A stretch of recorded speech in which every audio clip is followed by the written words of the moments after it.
மூலக்கொத்தல சுடுகாட்டில போய் இன்றைய முதலமைச்சர் ஸ்டாலின் அங்கே வீரவணக்கம் செலுத்துகிறார். அந்த தகுதியெல்லாம் திமுகவுக்கு கிடையவே கிடையாது.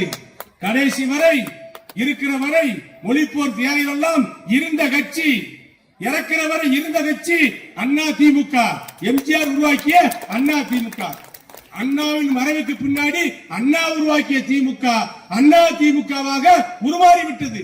இப்போது இருக்கின்ற திமுக அது கருணாநிதி திமுக. அங்கே மொழிப்போருக்கு வேலை இல்லை, தமிழ் பற்றுக்கு வேலை இல்லை.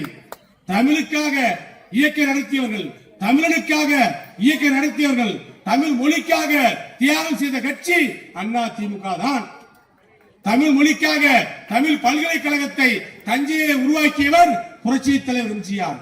மதுரையிலே தமிழ் பல்கலைக்கழக தமிழர் உலக தமிழ் மாநாடு நடத்தியவர் புரட்சி தமிழர் எம்ஜிஆர்.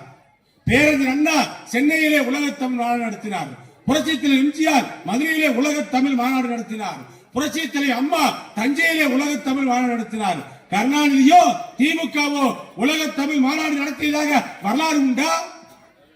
மக்களை ஏமாற்றி தமிழ் மொழியை விட்டு பழக்கின்ற இயக்கம் திமுக. தமிழ் மொழிக்காக தியாகம் செய்து வாழ்கின்ற இயக்கம் அண்ணா திமுக. இந்த இயக்கத்தை விட